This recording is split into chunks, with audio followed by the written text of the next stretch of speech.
Bonjour à tous et bienvenue dans cette vidéo. Aujourd'hui, nous allons parler de deux sujets. Le premier est le souci mécanique du porte-aéronef britannique, le HMS Queen Elizabeth, qui était prévu de partir vers notre deuxième sujet, le plus grand exercice de l'OTAN depuis maintenant plus de 40 ans, Steadfast Defender 2024, mis en avant avec la participation de près de 90 000 personnels. Et nous allons donc voir dans cette vidéo ce qui se passe dans la marine britannique. Nous en avons déjà parlé un petit peu le mois dernier, mais là nous allons voir qu'en fait il y a plus de soucis que ce qu'on pourrait croire, mais également essayer de mieux comprendre quel est cet exercice de l'OTAN qui vise à fédérer les 31 pays de l'organisation, mais également la Suède, et les préparer face à une menace de taille similaire. Allez, jingle.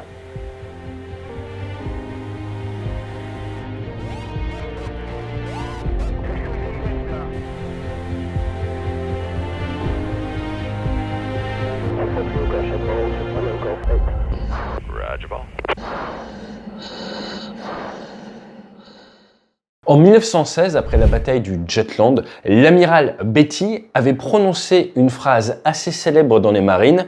Il semblerait qu'il y ait un souci avec nos bâtiments. Effectivement, peu de temps avant, deux de ces navires avaient littéralement explosé alors qu'ils avaient été à peine touchés par l'adversaire. Après avoir abandonné l'aéronaval pendant plusieurs années, les Britanniques se sont remis à monter en puissance sur le sujet et ont décidé de mettre en chantier deux porte-aéronefs. Je vous rappelle qu'un porte-avions a une catapulte et des brins d'arrêt, ce qui permet d'envoyer des aéronefs avec une forte masse. Un porte-aéronef n'a pas de catapulte et peut avoir des brins d'arrêt quand même. Ces porte-aéronefs britanniques sont plus gros que le Charles de Gaulle. Il s'agit d'un programme absolument monstrueux, 3 milliards de livres pièces, et ils sont basés dans le sud de l'Angleterre, à Portsmouth. Alors que le Queen Elizabeth devait appareiller dimanche dernier, et oui, dans la marine, nous aimons bien appareiller le week-end. Ça permet de bosser toute la semaine avant et de devoir partir pendant le week-end. Comme ça, quand vous arrivez en mer, vous êtes déjà fatigué de votre semaine en amont. C'est un peu une spécialité maritime. Et le ministre de la Défense britannique avait soumis l'idée de remplacer l'Eisenhower, le Ike américain, actuellement en mer Rouge, qui fait face aux Houthis. Et d'ailleurs, le week-end dernier, il y a encore eu de nouvelles frappes de la part des Américains avec l'aide des Britanniques, les Typhoon de la Royal Air Force, contre 36 cibles Houthis au Yémen. Eh bien, l'idée avait été avancée d'aller remplacer le porte-avions américain par un des deux porte-aéronefs britannique. Il fallait trouver des alliés pour ravitailler le groupe aéronaval, pour le défendre également, mais également une petite tension au niveau RH et au niveau matériel pour ce qui est des unités de F-35. Mais c'était sans compter sur cette perte du Queen Elizabeth qui a, accrochez-vous bien, apparemment le même souci que son sister ship, comme on dit, le Prince of Wales. Et ce souci, en fait, il vient au niveau de l'arbre de transmission et de l'hélice. Alors, vous allez me dire, hélice porte-avions, c'est un sujet que l'on connaît bien en France, car je vous rappelle que dans la nuit du 9 au 10 novembre 2000, alors qu'il était au large de la Guadeloupe, qu'il devait se rendre vers les États-Unis, notre porte-avions Charles de Gaulle a perdu un morceau d'hélice, un morceau de plus d'1 mètre qui s'était détaché.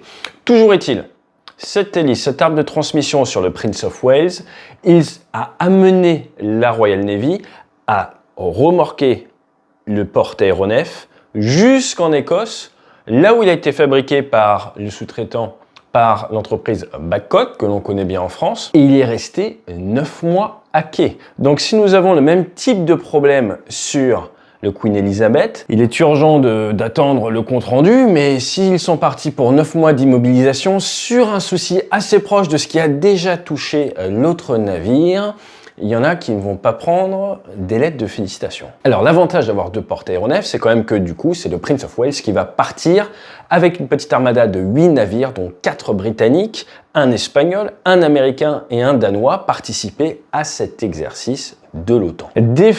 Défenseur inébranlable, c'est un exercice qui va s'étendre sur plusieurs mois, qui commence pour la partie 1 le 1er février, qui va durer jusqu'au 15 mars, et la partie 2 commence du 12 février au 31 mars. La partie 1, c'est pour simuler un débarquement amphibie et un déploiement en Europe centrale avec ou sans menace. Et la partie 2 vise à envoyer les forces de réaction rapide de l'OTAN participer à un exercice Dragon 24 avec les Polonais. Le dernier exercice de cette ampleur, de cette magnitude, est en 1988. J'avais 2 ans, c'était Reforger, 125 000 personnels déployés. Et plus récemment, en 2018, vous avez eu Trident Juncture, et là c'était 50 000 hommes. Donc il y a cette volonté de doubler quasiment par rapport à ce qui s'est fait il y a 6 ans. L'exercice est vendu avec 50 navires, 80 aéronefs, 1100 blindés, dont 166 chars. Les Canadiens participent également avec le HMCS Charlottetown, avec son hélicoptère. Et vous allez avoir du Harrier, du F-15,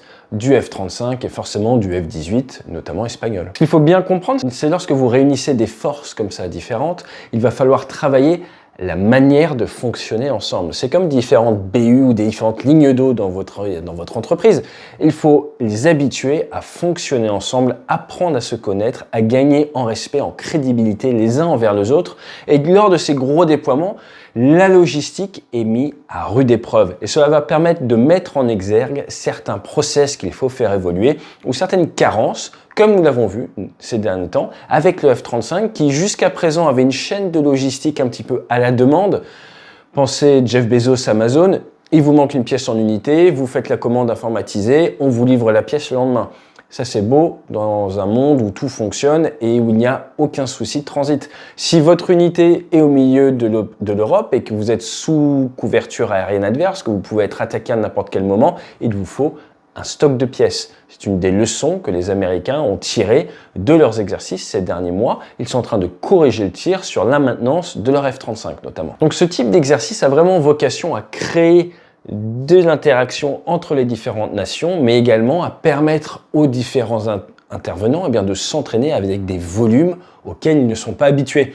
Quand vous êtes l'armée norvégienne, quand vous êtes les Pays-Bas, quand vous êtes la Belgique, vous n'êtes pas habitué à faire du 40 avions contre 40 avions. C'est normal. Et là, c'est l'occasion pour votre personnel de monter en qualification, de monter en expérience et de profiter du retour d'expérience des collègues des autres nations. Attention néanmoins, dans ces grands exercices, il y a une certaine inertie et votre capacité de prise d'initiative tactique est souvent beaucoup plus contrainte, beaucoup plus limitée que ce qui se ferait dans un exercice national. De plus, la sécurité est absolument primordiale. Il faut donc faire très attention et certaines prises d'initiative peuvent être un petit peu freinées par rapport à ce qu'il serait vraiment en temps de guerre. Et c'est là où il ne faut pas oublier, on aime bien dire dans nos temps « we train as we fight », on s'entraîne comme on se bat, et il ne faut pas trop se contraindre dans ces cadres d'entraînement, sinon le jour de la guerre, peut-être que vous allez louper certaines occasions. Si vous voulez un exemple pratico-pratique, en tant que pilote de chasse, il nous est interdit en combat aérien d'essayer d'abattre l'adversaire au canon sur une présentation passe avant. Car le risque serait de se focaliser sur la cible et de la percuter. C'est trop dangereux, donc à l'entraînement, il est interdit de tenter un tir canon en face à face. Vous doutez bien que le jour de la guerre, si l'occasion se présente, même si c'est peu probable, c'est mieux de tenter sa chance et de le tirer en face à face. Où est-ce qu'on va pouvoir travailler ça? Au simulateur. Donc il y a, pour faire un bon professionnel, un pan formation initiale qui est fait à l'échelon du pays ou aux États-Unis, par exemple, pour la plupart des pilotes européens. Vous avez ensuite une montée en compétences, tactiques pour des missions de petite ou moyen volume. Pareil, ça se fait sur l'échelon national. Et là, vous avez ces grands exercices internationaux où on va plus travailler votre capacité de vous inclure dans un gros dispositif qui veut gagner par le nombre, par le volume, que votre capacité d'artisan pur. Donc, vous allez plus développer votre capacité d'interaction interalliée que vraiment vos capacités de combattant pur. Et c'est à ça que servent ces exercices, montés à des volumes de déploiement auxquels nous ne sommes pas habitués à l'échelon national. Alors tout ça c'est bien, mais in fine, ce n'est pas une armée que vous formez, c'est le personnel, la RH.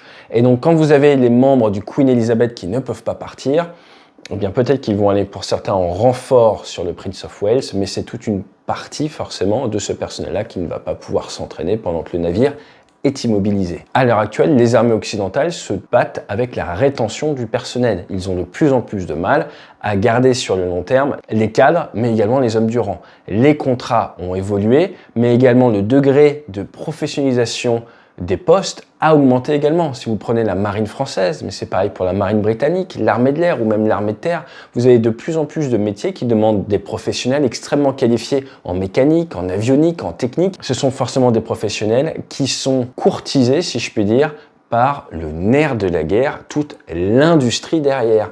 Car c'est une sorte de grosse boucle. Quand on pense défense, on pense armée, projection de puissance, porte-avions. C'est la partie émergée de l'iceberg. Il y a toute cette partie en dessous, partie qui, accessoirement, est responsable de donner du matériel efficace aux armées. Et toute cette partie-là repose sur la RH de ses bureaux d'études, sur ses compétences à maintenir et à attirer des talents pour continuer à réfléchir sur les nouvelles versions du Rafale, les nouvelles versions du Typhoon et savoir les produire et sortir des porte-aéronefs qui fonctionnent. Et à partir du moment où vous arrêtez d'investir, par exemple, sur les porte-aéronefs pendant quelques années, eh bien on voit bien que la remontée en puissance derrière est très compliquée. Car soyons francs, lors de la Seconde Guerre mondiale, quand les Américains ont sorti plus de 90 porte-avions en quelques années seulement, eh bien ils savaient beaucoup mieux les fabriquer que ce qu'on sait le faire à l'heure actuelle. Alors que Naval Group est en train d'avancer sur le projet du deuxième porte-avions nucléaire français, je pense qu'il serait très intéressant de prendre tous les retours d'expérience de Babcock, car plus nous avançons dans le temps, plus nos machines sont complexes et plus on se rend compte qu'elles sont difficiles à maintenir opérationnelles. Je vous dis à très bientôt sur la chaîne. Vendredi, la vidéo à ne pas louper. On a vraiment beaucoup travaillé sur la remise des gaz sur les avions modernes. Que vous soyez passager ou équipage, j'espère que vous allez apprendre un petit quelque chose. Ça sera autour du toucher de la queue de la 350 d'Air France à Toronto, un terrain cher à mon cœur. N'hésitez pas à vous abonner, mettre les pouces en haut, ça aide au niveau algorithmique la vidéo et ça nous permet derrière plus facilement de pouvoir négocier certains tournages car cette année nous devrions pas mal être en déplacement et nous avons 2-3 petites idées de tournage assez originales. J'en dis pas plus, peut-être à bientôt en conférence, comme vous le savez, on intervient autour des thématiques du leadership, followership, communication, alignement, gestion de crise, sans oublier nos stages de team building. Allez, fly safe.